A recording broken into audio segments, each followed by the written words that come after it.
Amables oyentes, tengan ustedes buenos días. Siempre la melodía de la pequeña serenata de Mozart, Eine kleine Nachtmusik, introduce nuestro programa semanal acerca de las lecturas bíblicas de la liturgia dominical. Hemos llegado al domingo 18 del tiempo ordinario. 18 semanas después del tiempo ordinario han transcurrido.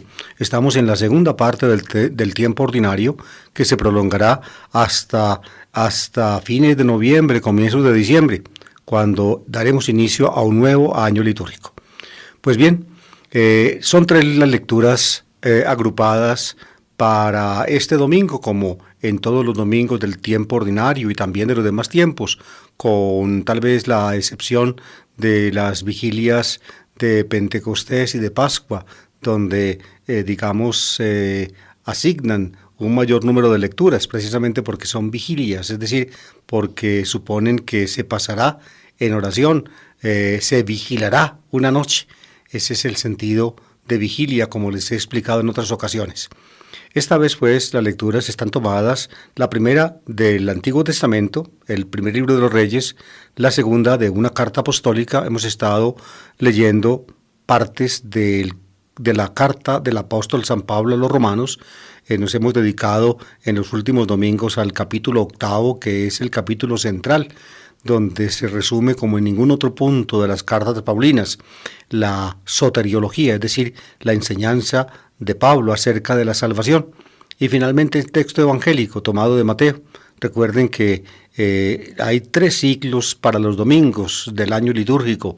Uno, el ciclo A, otro el B, otro el C. En el ciclo A se prefiere Mateo, en el B, Marcos, en el C, Lucas, al menos para el tiempo ordinario. En los demás tiempos a veces también se sigue la regla de preferencia, pero también se introducen en los puntos oportunos, sobre todo en tiempo de Pascua, textos del cuarto evangelio, del Evangelio según San Juan.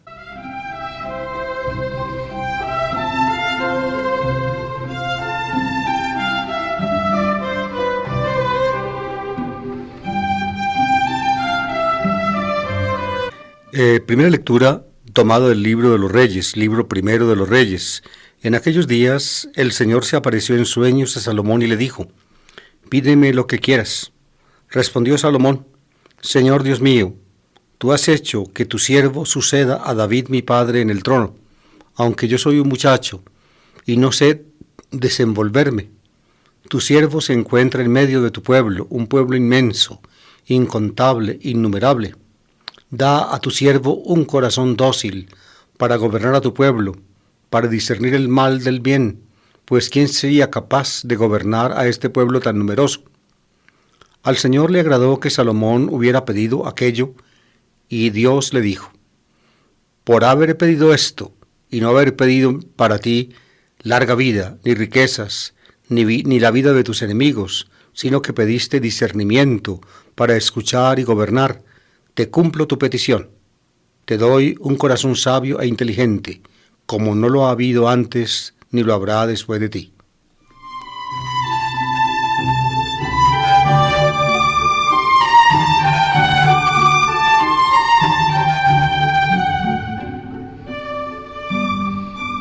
Amables oyentes, en mi programa Historia de la Biblia, que se transmite por esta misma emisora los martes de 11 a 12 del día, les he explicado, la génesis, el origen de la Biblia, que pues se fue dando a lo largo de la casi 2 veces milenaria historia de Israel. Sobre todo en el primer milenio, pues se agrupan los bloques más importantes de la Biblia. Del segundo milenio antes de Cristo, pues simplemente hay ecos de antiguas tradiciones ancestrales y de los sucesos de los patriarcas y del Éxodo. Pues bien, uno de los grandes bloques bíblicos que les he mencionado tantas veces es la llamada historia deuteronomista. La historia deuteronomista es un trabajo hecho en la época del exilio babilónico por eruditos, sabios judíos que estaban imbuidos por la enseñanza del Deuteronomio, que ya desde el siglo VII estaba en vigencia en el reino judío, sobre todo en la época de Josías. Ya también ellos disponían de un esbozo histórico elaborado antes y de otras tradiciones que estaban aquí y allá. Pues bien, en el siglo VI antes de Cristo, después del exilio, o en la época del exilio, estos redactores, estos teólogos deuteronomistas, redactaron de nuevo la historia. Tomaron lo que ya estaba redactado y lo ampliaron. Evidentemente introdujeron nuevos elementos, cambiaron ciertas cosas, le dieron una disposición, digamos, parcialmente diferente. Y de esa manera quedó la llamada historia deuteronomista, que se extiende pues a los libros de lo que luego será llamado la Torá, los 5 primeros libros de la Biblia, el Pentateuco. Y después del Pentateuco sigue también con los libros de Josué, Jueces, Samuel y Reyes. El texto que acabamos de leer está tomado del primer libro de los Reyes, es decir, pertenece a ese gran bloque llamado historia deuteronomista. La contextura básica de esa gran obra es del tiempo del exilio del siglo VI antes de Cristo. Ustedes escucharon la forma como en el texto se habla del rey Salomón. También en el programa Historia de la Biblia les he explicado el reinado de Salomón, hijo de David. Ocurre eso a fines del siglo X antes de Cristo.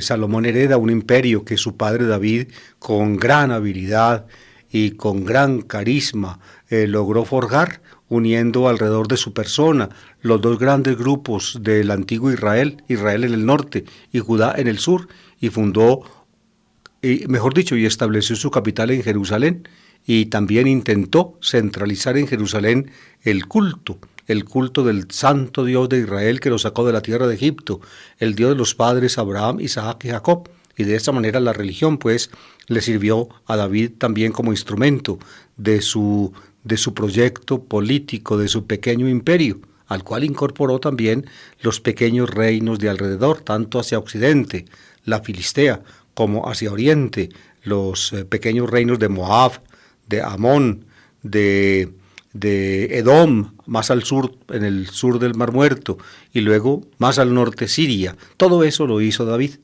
Salomón lo heredó. Por eso el reinado de Salomón es un reinado, llamémoslo, glorioso.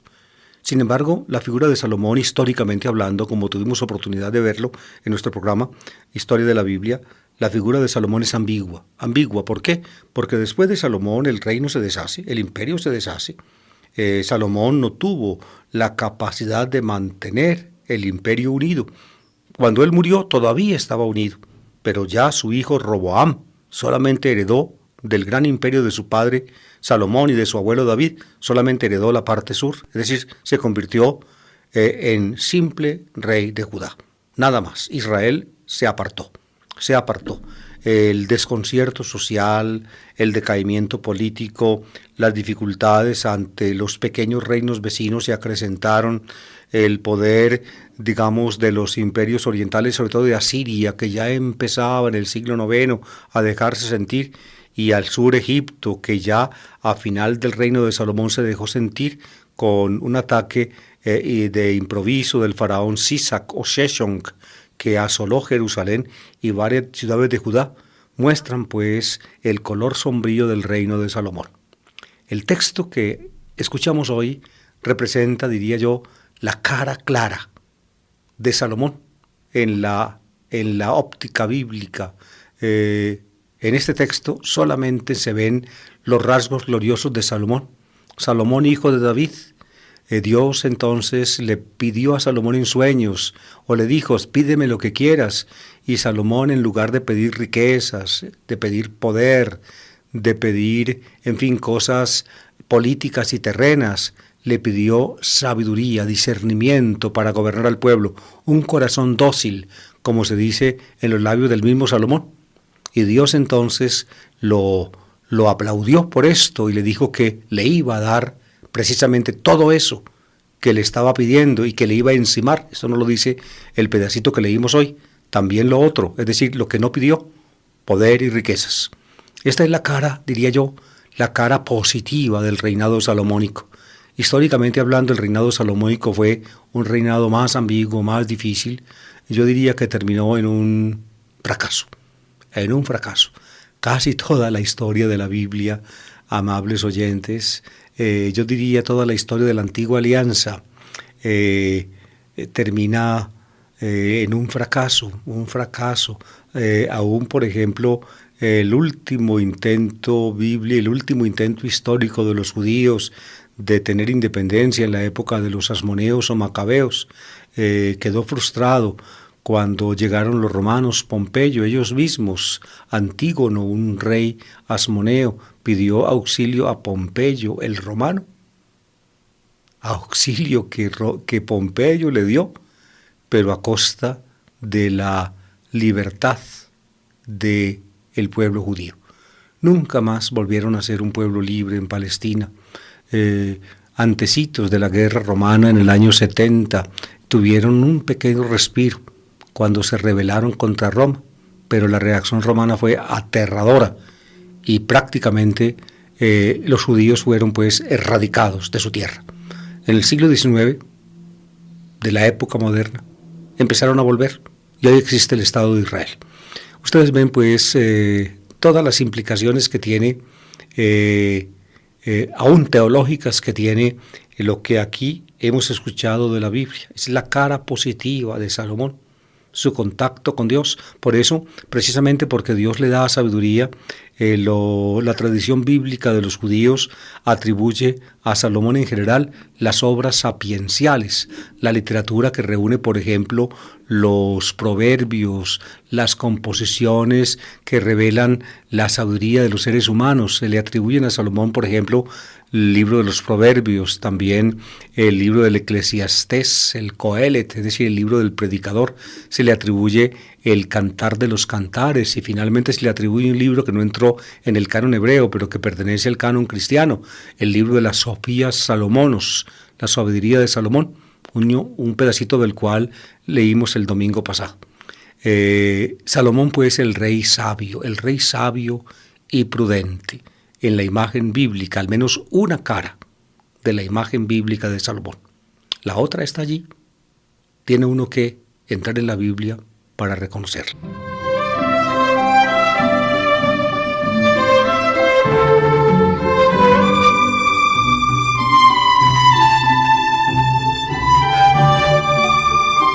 Cuando les dije esa frase que quizá a algunos de ustedes pudo sonarles un poco fastidiosa, les dije que toda la historia de Israel en la Biblia termina en un fracaso. Estaba pensando yo en un artículo escrito hace muchos años por el gran teólogo y exégeta evangélico Rudolf Bultmann en una de sus obras, donde más o menos emplea la misma terminología para hablar del Antiguo Testamento. Y de esa manera Bultmann, pues con su hermenéutica tan especial, un poco unilateral ciertamente, pero muy especial, Bultmann dice que la historia del designio de Dios con los seres humanos en Israel termina como en un callejón sin salida que finalmente, según Bultmann, no le impide a Dios hacernos llegar el querigma de Jesucristo. Esa es la manera como Bultmann supera ese callejón sin salida que él mismo descubre en la Biblia y del cual uno pues prácticamente no se puede escapar. Ahí parecen tapiados los caminos del hombre, pero no los de Dios.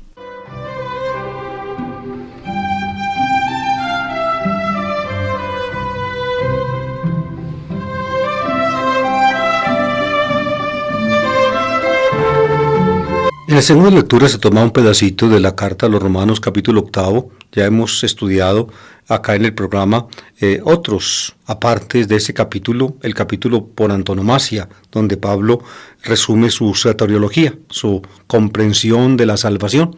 La salvación en Cristo se nos da o se nos realiza por medio del don del Espíritu, el Espíritu que Dios infunde en nuestros corazones, el Espíritu que nos hace nacer, el Espíritu que nos da la libertad, el Espíritu que nos configura con la voluntad de Dios, el Espíritu, en fin, que se constituye en nosotros como la prenda de la salvación escatológica. Ese es como el resumen del capítulo 8 de la carta a los Romanos. Ahora nos toca leer un pedacito que está casi es decir, inmediatamente antes de la conclusión del capítulo. Son 2 o 3 versículos, capítulo octavo, versículos 28-30, y dice así: Hermanos, sabemos que a los que aman a Dios, todo les sirve para el bien, a los que ha llamado conforme a su designio. A los que había escogido, Dios los predestinó a ser imagen de su Hijo, para que Él fuera el primogénito de muchos hermanos. A los que predestinó, los llamó. A los que llamó, los justificó. A los que justificó, los glorificó.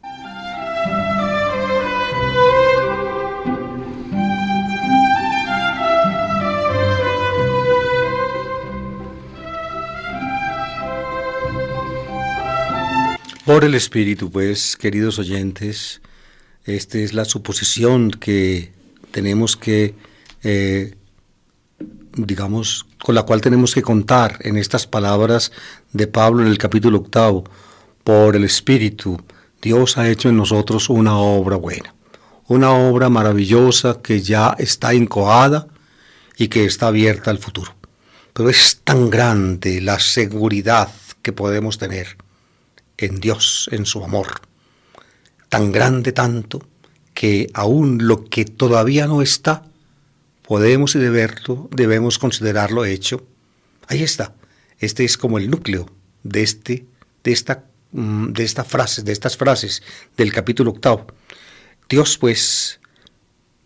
a nosotros que lo amamos, nos hace repercutir en bien todas las cosas. Aún, como explica él antes, las dificultades y las amarguras de la vida, aún, diría yo, el tener que afrontar la agonía de la muerte, todo repercute en bien para los que aman a Dios. ¿Por qué?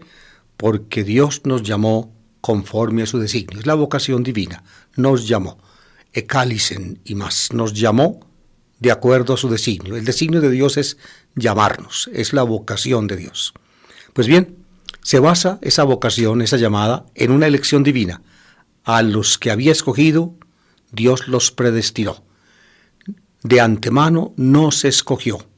Y porque somos escogidos, estamos como predestinados a ser imagen de su Hijo. Es decir, a reproducir en nuestra existencia, aún terrena, la realidad filial de Jesucristo. Jesucristo, explica Pablo en otro punto, es la imagen de Dios. Al ser la imagen de Dios y al esculpir, diría yo, delicadamente el Espíritu de Dios en cada uno de nosotros, la imagen del Hijo de Dios, entonces llegamos a ser desde ya, abiertos al futuro, imágenes del Hijo de Dios e hijos de Dios. Nos predestinó, pues, a ser imagen de su Hijo, para que Él fuera el primogénito de muchos hermanos. Él es el primogénito. Él es el primogénito de muchos hermanos. Dios es el Padre. Jesucristo es el Hijo. Pero como Hijo, Jesucristo es el primogénito. ¿Por qué primogénito? Porque alrededor de Él y dependiente de Él existe toda una serie de hermanos escogidos y predestinados a reproducir ahora y eternamente la imagen del Hijo eterno. Él es el primogénito de los muchos hermanos. Entre los hijos de Dios, por tanto, podemos contarnos nosotros que llevamos o portamos en nosotros mismos la imagen del Hijo. Con Jesús, pues, somos hermanos. Con Dios somos hijos. Entre nosotros, con Jesús, somos también hermanos. De esa manera, la existencia cristiana se define por 2 relaciones. Con el Padre, como filiación, con Jesucristo y con nosotros mismos como fraternidad.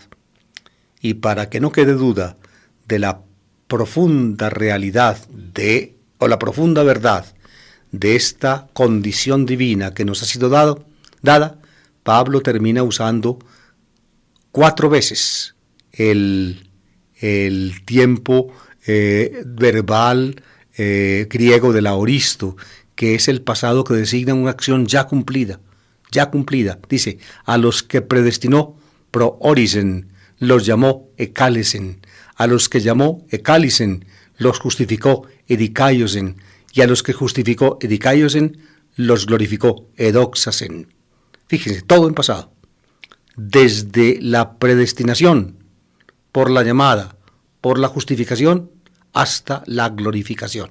Es decir, de alguna manera, pues en nosotros, por el don del Espíritu, ya está cumplido el futuro. Ya está cumplido el futuro. Nos glorificó. Es decir, desde ahora podemos sentirnos ya en la gloria de Dios. Ustedes ven, escribir una frase como esta es muy osado, muy osado. Los cristianos, desde Pablo, se atrevieron a hacerlo. Algunos se atrevieron a hacerlo, como lo muestra la carta a los Corintios, y exageraron en forma tal que prácticamente le quitaron toda importancia a la vida presente y al esfuerzo ético, al esfuerzo del amor en el tiempo presente. Eran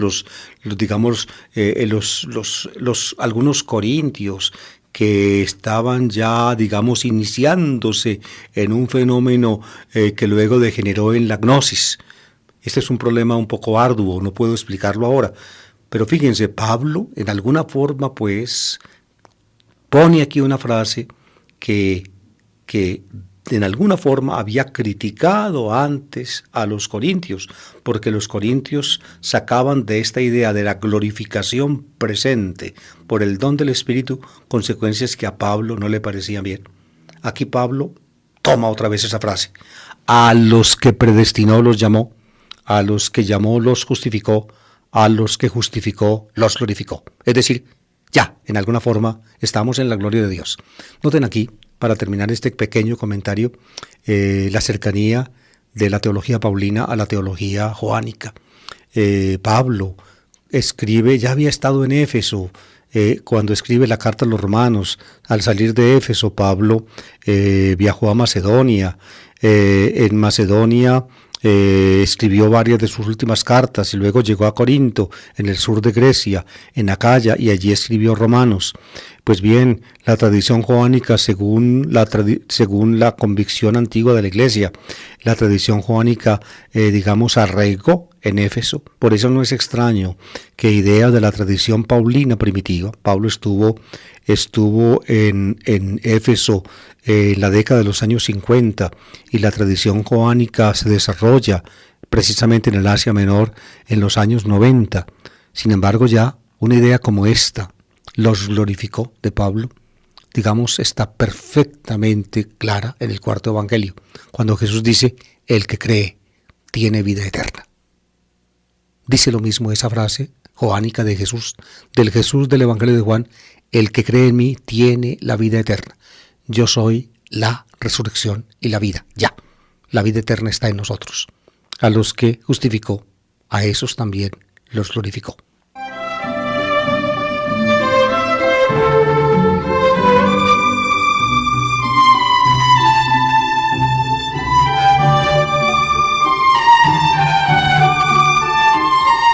Fíjense pues, queridos oyentes, cómo a lo largo del primer siglo después de Jesús, en el movimiento cristiano fueron arraigando estas profundas convicciones, esta seguridad maravillosa de la realidad de la obra de Dios en nosotros, esta certidumbre única de que finalmente Dios en nosotros ha hecho una obra irrevocable, algo que finalmente nos comunica con la divinidad, algo que prácticamente nos sitúa en el interior mismo de Dios. Esos fueron los pasos que el cristianismo, poco tiempo después de Jesús, fue dando, que son manifiestos, por ejemplo, en un escrito de mediados del siglo I, como es la carta a los romanos, y en un escrito de fines de ese primer siglo, como es el cuarto evangelio.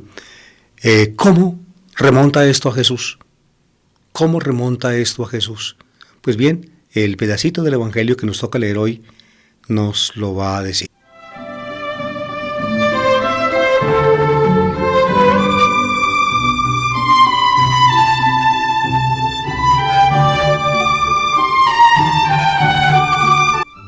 Está tomado del Evangelio de San Mateo en el capítulo 13, el final del capítulo 13.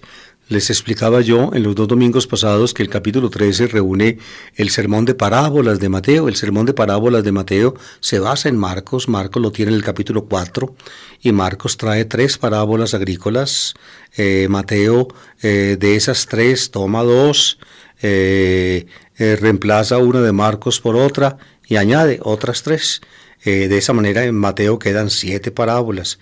La primera de Mateo y la primera de Marcos es la misma, es la llamada parábola del sembrador con sus adiciones, está en Mateo como en Marcos.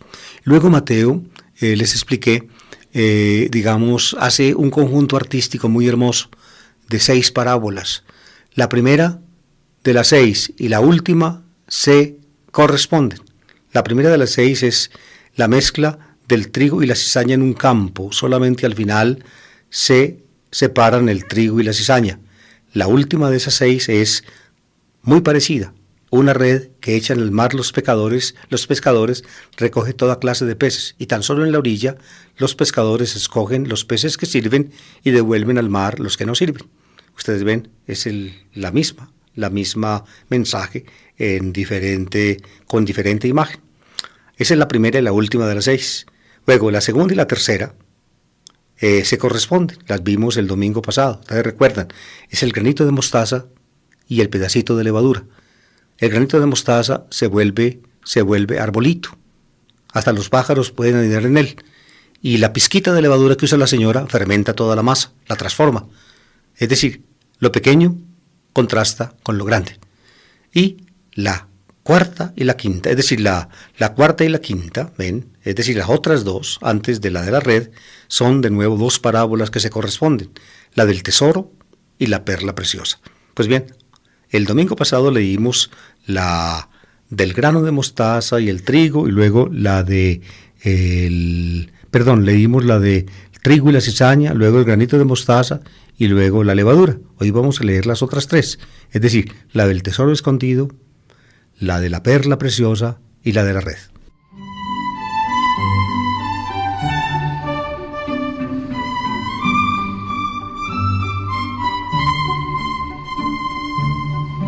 En aquel tiempo dijo Jesús a la gente: el reino de los cielos se parece a un tesoro escondido en el campo.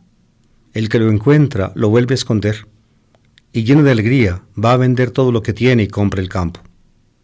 El reino de los cielos se parece también a un comerciante en perlas finas, que al encontrar una de gran valor, se va a vender todo lo que tiene y la compra. El reino de los cielos se parece también a la red que echan al mar y recoge toda clase de peces. Cuando está llena, la arrastran a la orilla, se sientan y reúnen los buenos en cestos y los malos los tiran. Lo mismo sucederá al final del tiempo. Saldrán los ángeles, separarán a los malos de los buenos y los echarán en el horno encendido. Allí será el llanto y el rechinar de dientes. ¿Entendéis bien todo eso? Ellos contestaron: sí. Él les dijo: pues ya veis, un letrado que entiende del reino de los cielos es como un padre de familia que va sacando del baúl lo nuevo y lo viejo.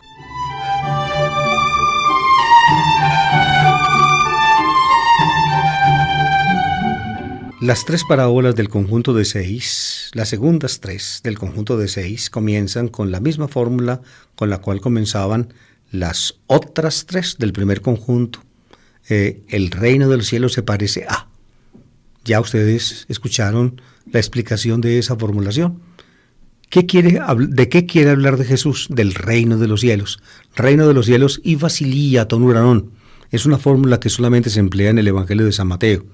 En Marcos y en Lucas dice el reino de Dios y Basilia tu Deu. Mateo, dicen los que han estudiado esto, por consideraciones de tipo judío, quería evitar el nombrar el nombre divino. Por la misma razón, por ejemplo, por la cual los rabinos que leen la Biblia hoy, cuando leen en la Biblia el nombre sagrado del Dios de Israel, en lugar de pronunciar como debiera ser, pronuncian Adonai, Adonai para evitar el nombre de Dios. O nuestros hermanos evangélicos, cuando leen las traducciones de ellos de la Biblia, pronuncian el nombre de Dios en una forma monstruosa que es Jehová. O un rabino no dice Jehová, un rabino dice Adonai. Y nosotros los católicos, un poco irrespetuosos, decimos Yahvé, pero no deberíamos decir, porque a cualquier judío practicante esa pronunciación es ofensiva, porque en el tiempo de Jesús era una blasfemia decir el nombre de Dios. Por eso ni siquiera nosotros, los católicos, lo deberíamos decir, Deberíamos decir como hicieron los primeros cristianos de habla griega, que en lugar de decir el nombre divino decían Hokirios, el Señor, y traducían el nombre santo del Dios de Israel con la fórmula griega Hokirios, el Señor. Pues bien, el reino de los cielos es una de esas formulaciones que emplea Mateo para evitar el nombre divino. Reino de los cielos, es decir, reino de Adonai, del Señor, pero Mateo emplea los cielos como una especie de circunlocución para evitar el nombre divino. ¿Qué es el reino de los cielos? Con estas comparaciones, en este caso, el tesoro escondido en el campo, la preciosa perla y luego la red que recoge en el agua toda clase de peces, con esas comparaciones Jesús apunta a diferentes aspectos del dominio de Dios. Del dominio de Dios. Recuerden que el domingo pasado escuchamos otras parábolas que apuntan a otros aspectos del reino de Dios, del dominio divino.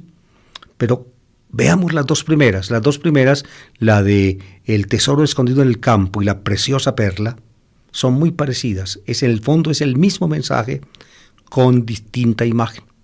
Un hombre, el reino de los cielos se parece a un tesoro escondido en el campo. El reino de los cielos. Es decir, el dominio de Dios, digámoslo así, la comunión de Dios con nosotros, el estar con Dios, el estar en Dios.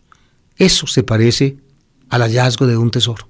Cuando uno entonces, como seguidor de Jesús o como hombre en el mundo, comprende, digámoslo así, lo que significa Dios y su dominio, la pertenencia de uno a Él, cuando uno comprende eso, entonces eso uno sabe que es un tesoro maravilloso, vale la pena cualquier cosa por hacerse uno a ese tesoro, es lo que cuenta la parábola. El reino de los cielos se parece a un tesoro escondido en el campo, el que lo encuentra lo vuelve a esconder y lleno de alegría se va a vender todo lo que tiene y compra el campo. Fíjense, esos últimos rasgos ya tienen cierto sabor de alegoría. Se va a vender todo lo que tiene, es decir, el que se da cuenta de lo que vale Dios en la vida. Es capaz de sacrificar precisamente por estar en comunión con Dios cualquier cosa que la vida le depare, cualquier cosa. Eso lo hacía Jesús, el que ama a su padre o a su madre más que a mí. Ustedes recuerdan. Todas esas cosas las hemos escuchado de su boca. Cualquier realidad de este mundo vale menos en comparación con ese precioso tesoro que es el reino de Dios.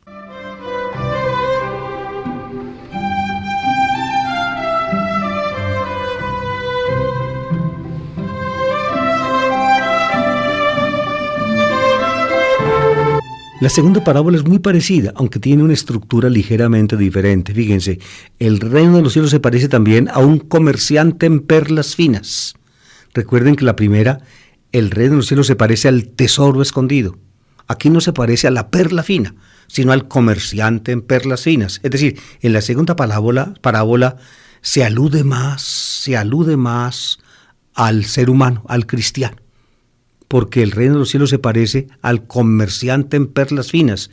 Perla se dice en griego margaritis, de modo que ya saben las margaritas qué significa su nombre, son perlas. Margaritis en griego es una perla, la margaritis, la perla fina. Ese comerciante, cuando se topa pues por allá en sus correrías buscando gemas preciosas, esa perla fina, ¿qué hace? Lo mismo que hace él, el que encuentra el tesoro. Va a vender lo que tiene para comprar ese campo. En este caso, el comerciante va y vende todo lo que tiene y compra esa perla. Las demás joyas que tiene en la joyería, en el almacén, no son comparables con esa perla. Vale la pena vender todas las otras chucherías y no chucherías que tiene para quedarse con esa perla. Es decir, lo de Dios no es comparable con nada. Cualquier cosa puede y debe ser sacrificada para que finalmente Dios signifique en la vida de uno lo que Dios significa.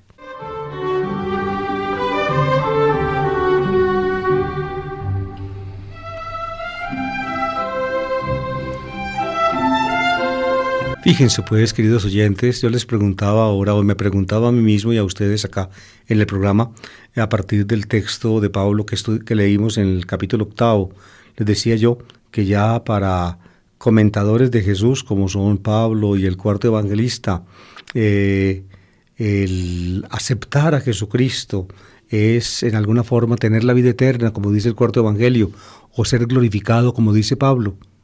¿Cómo se basa eso en Jesús? Pues para Jesús, Dios es, y su reino es un tesoro escondido, una preciosa perla por la cual un comerciante en perlas finas debe estar dispuesto a sacrificar cualquier cosa. Así se basa en Jesús. Para Jesús, la unión del hombre con Dios es prácticamente el sentido básico, irreemplazable de la vida. Fíjense, hoy estamos en una época de la historia humana. Es decir, cada época y cada época tiene pues sus inquietudes y sus cosas. Nosotros vivimos la nuestra. Hoy en día el cristianismo, yo me duele a decirlo, yo a veces lo digo, y como lo repito tanto, no faltará quien piense que yo me alegro por las dificultades que estamos pasando. Todo lo contrario, me angustian que en primer lugar, que la voz de la iglesia sea tan desdeñada, que nosotros en la iglesia, digámoslo así, no hayamos sido capaces de salir por los fueros de la misión que se nos encomienda, que prácticamente estemos tan vacilantes ante los interrogantes que nos rodean por todos los lados, que nos sintamos acosados, perseguidos por una jauría en misericordia de gente que básicamente ha salido de nuestras propias filas y que, conociéndonos por dentro, son capaces por fuera de acometer la tarea de acabarnos. En el mundo de hoy, yo pienso que en muchas partes está al menos implícita esa intención. Y finalmente, con esta situación del cristianismo y de la iglesia en el mundo de hoy, pues aunque de dificultad reconocerlo, al menos para algunos, finalmente es Dios mismo el que está siendo expulsado del corazón del hombre. Hay gente que ya no lo necesita, ya lo dicen. Dios, ¿para qué? ¿Para qué? Cuando en brillantes elaboraciones teológicas basadas en el desarrollo de las ciencias modernas, la biología y la física, algunos pensadores, digamos, que mantienen el valor de lo religioso metido en el fondo del alma, dicen que lo religioso es un ingrediente concomitante en el mismo surgimiento de la conciencia del Homo sapiens, es decir, de nosotros. Cuando dicen cuando insinúan o afirman que precisamente el Homo sapiens llegó a configurarse como una especie distinta de otros homínidos, hoy en día nosotros somos la especie de homínido que triunfó, que se asentó. Detrás de nosotros en la línea de evolución están los simios, cuyo ADN es tan cercano al nuestro, sobre todo los chimpancés, los orangutanes y los gorilas.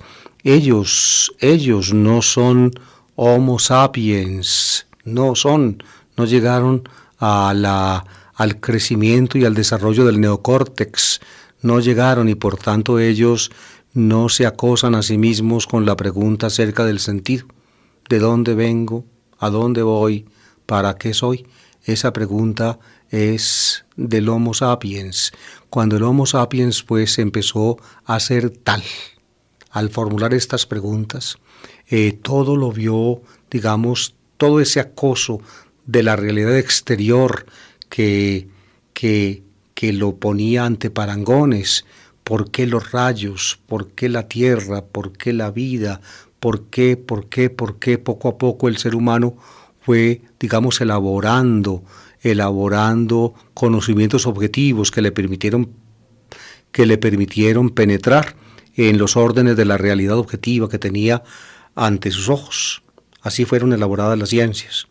Y al unísono con eso estaba la gran cuestión interior del hombre. ¿Y yo para qué? ¿Qué sentido tiene? En un principio, como eso lo compara Eugen Drewermann en sus obras, lo compara con todo, en todo, como en los comienzos del periodo inflacionario de la evolución después del Big Bang, cuando todo era todo, cuando las cuatro fuerzas, las cuatro fuerzas de la realidad todavía no se habían separado, todo era todo. Así, en esa especie como de ambigüedad completa y total, se miraba el hombre y miraba lo objetivo y lo subjetivo entremezclados y no separaba lo uno de lo otro. Pues bien, el ser humano fue aprendiendo a hacer las distinciones. Y hoy en día, pues, una buena parte de la filosofía moderna se regodea en hacer estas distinciones, hasta un punto que a juicio mío, pues, pienso yo, se pasa de punto, pero no quisiera entrar en este tipo de cuestionamientos, es una explicación del Evangelio. En fin, pero lo que les quiero decir es esto: hoy en día, muchos de los seres humanos científicamente avanzados, con un conocimiento de la realidad objetiva mucho mayor de lo que cualquier época el ser humano haya podido tener, quieren, fíjense, para desembarazarse de una vez del acoso existencial que por dentro los corroe, quieren que el ser humano llegue al punto de prescindir ya, por lucidez, de los cuestionamientos que van o que tienen dirección hacia el sujeto. Esa es la intención, es decir, que el ser humano aprenda a vivir sin buscar ningún sentido, a conformarse con lo que objetivamente las ciencias naturales le dicen, a conformarse y a saber que allá hay un límite que él no puede superar. Es evidente que esto, de este tema, queridos oyentes, escriben autores, sobre todo norteamericanos y europeos, hoy en día. Es decir, quieren, digámoslo así, dar una justificación teórica del ateísmo, excluyendo voluntariamente, lúcidamente, cualquier pregunta, por el sentido del sujeto, excluyéndola como inconducente e imposible de responder. Y por tanto el hombre tiene que resignarse a vivir dentro de los límites a los cuales lo somete su capacidad objetiva de penetrar y entender la realidad que lo rodea y la realidad que él es en relación con la realidad que lo rodea. Quedarse simplemente allí. De esa manera, pues, Dios no cabe, porque por anticipado se le cierra el campo. No hay tesoro escondido en el campo y no hay piedra preciosa. No hay perla preciosa, no hay tesoro escondido en el campo. Simplemente somos como somos y no podemos prescindir de ello. Pero es evidente que por dentro,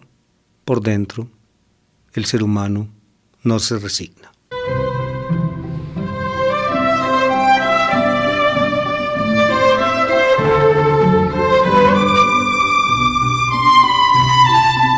Precisamente porque el Homo sapiens, es decir, nosotros no resignamos a nuestra ineludible caducidad y finitud. Por eso el ser humano elaboró mitologías, buscando representar lo trascendental, lo trascendente de la vida. Eso lo hizo el ser humano en los orígenes y forjó el camino religioso. Hoy en día, como el camino religioso del pasado está vedado, entonces el ser humano tiene que forjar otro tipo de mitologías. Y forjar otro tipo de mitologías entonces incluye ya lo que objetivamente el ser humano conoce, es decir, las ciencias. Las ciencias. Entonces, fíjense, las ciencias actualmente, cuando los caminos de la búsqueda de lo trascendente quedan necesariamente tapiados, excluidos, entonces la ciencia forma las nuevas mitologías. La pregunta es si los seres humanos que cibernéticamente, digámoslo así, yo no manejo muy bien este lenguaje, quizá otros podrían hablarlo mucho mejor que yo, el ser humano que las ciencias, según los intereses mitológicos actuales, están tratando de forjar, sí es realmente el ser humano. Poner en nuestro cerebro partes, reemplazar o añadir partes de silicio en lugar de las partes de carbono, hidrógeno, oxígeno, nitrógeno, con fósforo, en fin, todo aquello que constituye el ADN. ¿Sí será eso un ser humano? ¿Qué tipo, diría yo, perdonen, de monstruo estamos tratando de formar? ¿Sueña el ser humano con la inmortalidad? Precisamente fue la religión la que en los comienzos del Homo sapiens le dio una esperanza de inmortalidad. Fíjense que a esa esperanza de inmortalidad que la religión, cuyo horizonte lo abrió la religión en los orígenes del ser humano con las mitologías. Fíjense a esta esperanza de inmortalidad que el ser humano, pues, al que el ser humano se animó por la religión en los comienzos, hoy en día, la misma esperanza de inmortalidad sigue. Continúa en las mitologías nuevas, las mitologías científicas, todavía sigue funcionando. Es decir, en el fondo no hemos cambiado. En el fondo no hemos cambiado, queridos oyentes, no hemos cambiado. Lo que pasa es que, de alguna manera, queremos prescindir de lo divino. Es decir, de un tú personal que justifique, apoye y explique mi pequeño yo. No hemos cambiado, seguimos siendo lo mismos. En los comienzos construimos mitologías religiosas que miraban los orígenes y de los orígenes proyectábamos al final. Hoy en día ya los orígenes ya los hemos explicado por las ciencias, entonces miramos el final y como el final no lo podemos explicar por las ciencias, porque la ciencia, sobre todo la física, nos dice que el final ha de ser terriblemente catastrófico. Lo último que leí es un desgarrón del universo que finalmente reducirá a partículas elementales lo que hoy en día son elementos químicos constituidos y conjuntos de elementos. Entonces, como la física nos presenta un panorama tan sombrío, tanto, entonces se construyen mitologías que finalmente, prescindiendo de Dios, endiosan al hombre. ¿Pero a qué hombre endiosan? ¿A qué hombre inmortal endiosan? A un hombre que finalmente el mismo hombre construye y que no se parece ya nada a sí mismo.